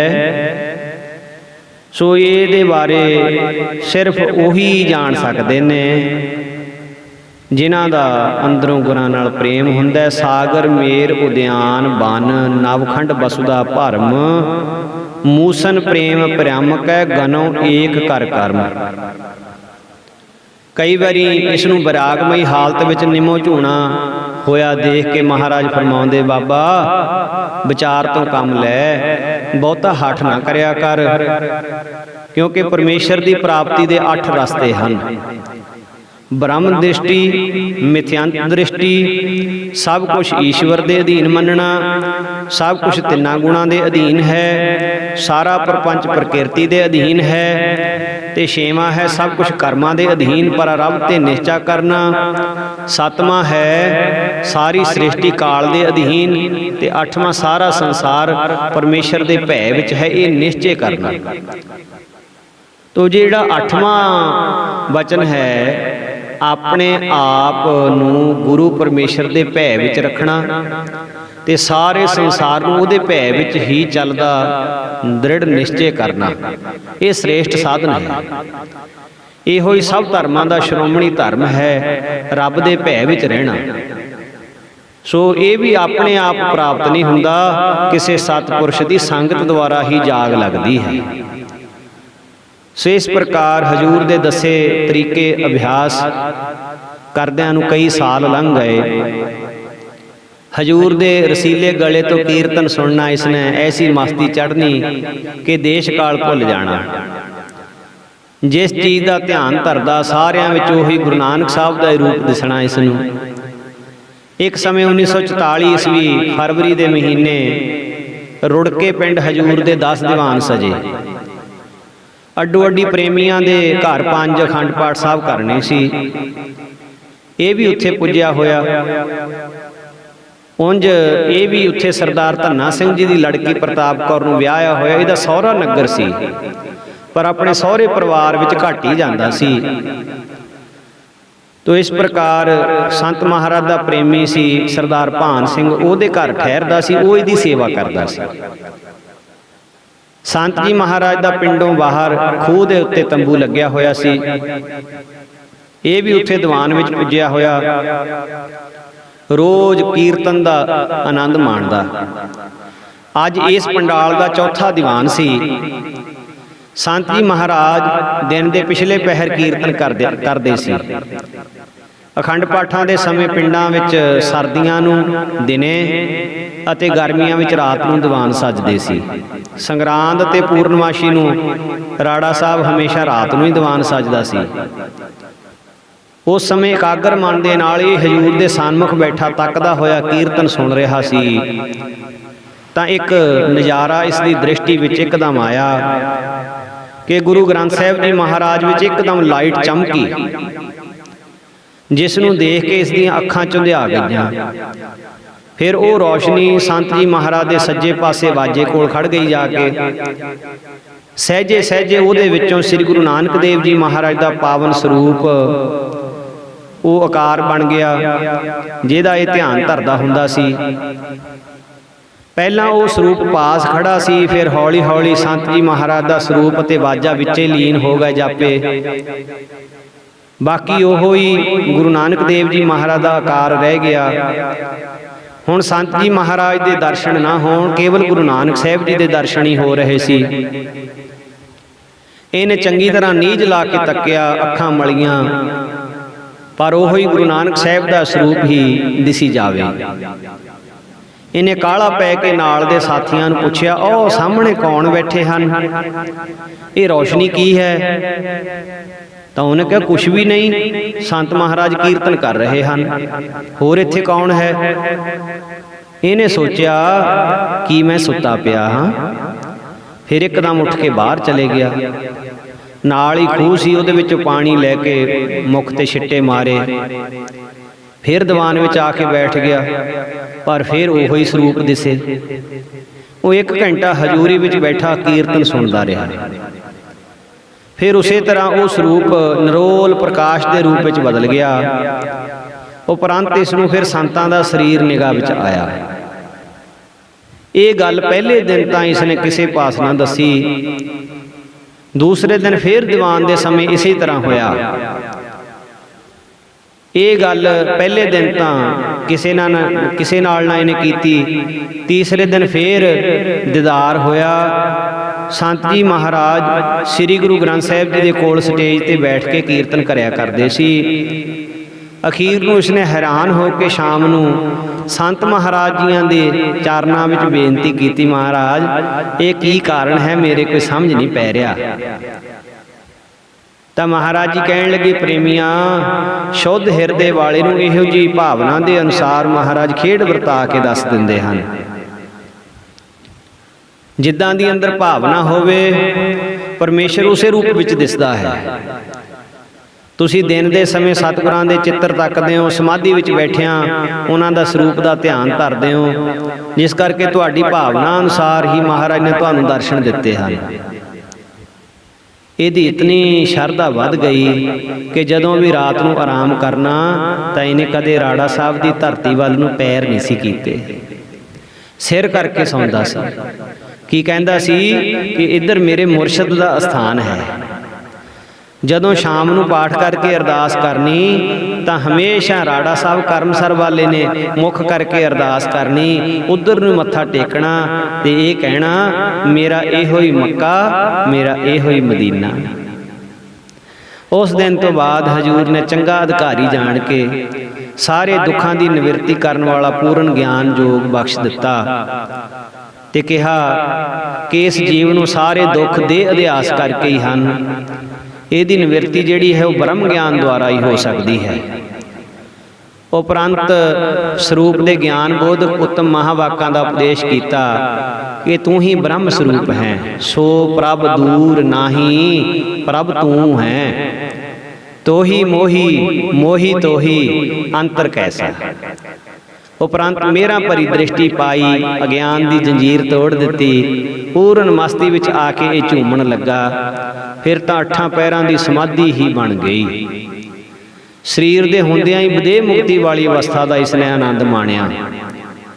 ਅੰਤ ਦੇ ਦਿਨਾਂ ਤੋਂ 1 ਮਹੀਨਾ ਪਹਿਲਾਂ ਸਭਨਾਂ ਨੂੰ ਦੱਸ ਕੇ 86 ਸਾਲਾਂ ਦੀ ਉਮਰ ਭੋਗ ਕੇ 11 ਅਕਤੂਬਰ 1954 ਈਸਵੀ ਨੂੰ ਸਵੇਰੇ 2 ਵਜੇ ਵਿਦੇਹ ਮੋਕਸ਼ ਨੂੰ ਪ੍ਰਾਪਤ ਕਰ ਗਿਆ। ਸਰੀਰ ਦਾ ਤਿਆਗ ਕਰਕੇ ਸੱਚਖੰਡ ਵਸ ਗਿਆ। ਸੋ ਇਸ ਪ੍ਰਕਾਰ ਮਹਾਂਪੁਰਸ਼ਾਂ ਦੇ ਪ੍ਰੇਮੀਆਂ ਦੇ ਜੀਵਨ, ਜਿਨ੍ਹਾਂ ਨੇ ਮਹਾਰਾਜੀਆਂ ਦੀ ਸੰਗਤ ਕੀਤੀ, ਜਿਵੇਂ ਜਿਵੇਂ ਅੱਗੇ ਹਜ਼ੂਰ ਦੇ ਜੀਵਨ ਦੀ ਵਿਚਾਰ ਆਵੇਗੀ ਆਪਾਂ ਜ਼ਰੂਰ ਸਰਵਣ ਕਰਾਂਗੇ। ਮਹਾਰਾਜ ਮਿਹਰ ਕਰਨ, ਭਾਵਨਾ ਦੇ ਨਾਲ, ਪਿਆਰ ਦੇ ਨਾਲ ਆਪਾਂ ਮਹਾਂਪੁਰਸ਼ਾਂ ਦੇ ਪਵਿੱਤਰ ਜੀਵਨ ਦੀ ਵਿਚਾਰ ਸੁਣੀਏ। ਇਹ ਕੋਈ ਕਿਸੇ ਦੀਆਂ ਬਣਾਈਆਂ ਹੋਈਆਂ ਕਹਾਣੀਆਂ ਨਹੀਂ, ਇਹ ਬੀਤਿਆ ਹੋਇਆ ਇਤਿਹਾਸ ਹੈ। ਐਡੇ ਐਡੇ ਪ੍ਰੇਮੀ ਨਾਮ ਦੀ ਕਮਾਈ ਕਰਨ ਵਾਲੇ, ਸ਼ਬਦ ਦੀ ਕਮਾਈ ਕਰਨ ਵਾਲੇ ਹੋ ਚੁੱਕੇ ਹਨ। ਸੋ ਅੱਜ ਵੀ ਹਨ ਤੇ ਹੋ ਵੀ ਸਕਦੇ, ਆਪਾਂ ਵੀ ਉਹੋ ਜਿਹਾ ਜੀਵਨ ਬਣਾ ਸਕਦੇ ਹਾਂ। ਬਸ ਗੱਲ ਸਿਰਫ ਅੰਦਰਲੇ ਪ੍ਰੇਮ ਦੀ ਹੈ। ਸਾਕਤ ਮਰਹਿ ਸੰਤ ਸਭ ਜੀਵ ਹੈ, ਕੋਈ ਵੀ ਮਹਾਂਪੁਰਸ਼ ਮਰਦਾ ਨਹੀਂ। ਮਹਾਂਪੁਰਸ਼ ਸੰਸਾਰ ਤੇ ਆਣ ਕੇ ਜਿੰਨਾ ਸਮਾਂ ਸ੍ਰੀ ਅਕਾਲ ਪੁਰਖ ਵਾਹਿਗੁਰੂ ਜੀ ਨੇ ਡਿਊਟੀ ਲਗਾਈ ਹੁੰਦੀ ਹੈ, ਉਸ ਨੂੰ ਪੂਰਾ ਕਰਕੇ ਸਰੀਰ ਦਾ ਓਹਲਾ ਕਰ ਦਿੰਦੇ ਹਨ। ਪਰ ਜਿਸ ਤਰ੍ਹਾਂ ਪਰਮੇਸ਼ਰ ਸਦਾ ਸੱਚ ਹੈ, ਇੱਦਾਂ ਪਰਮੇਸ਼ਰ ਵਿੱਚ ਅਭੇਦ ਹੋਏ ਮਹਾਂਪੁਰਸ਼ ਵੀ ਸਦਾ ਸੱਚ ਹੁੰਦੇ ਹਨ, ਸਦਾ ਹੀ ਰਹਿੰਦੇ ਹਨ। ਸੋ ਮਹਾਂਪੁਰਸ਼ਾਂ ਨੂੰ ਕੋਟ-ਕੋਟ ਵੇਰੀ ਨਮਸਕਾਰ ਹੈ, ਨਮਸਕਾਰ ਹੈ, ਨਮਸਕਾਰ ਹੈ। ਵਾਹਿਗੁਰੂ ਜੀ ਕਾ ਖਾਲਸਾ, ਵਾਹਿਗੁਰੂ ਜੀ ਕੀ ਫਤਿਹ।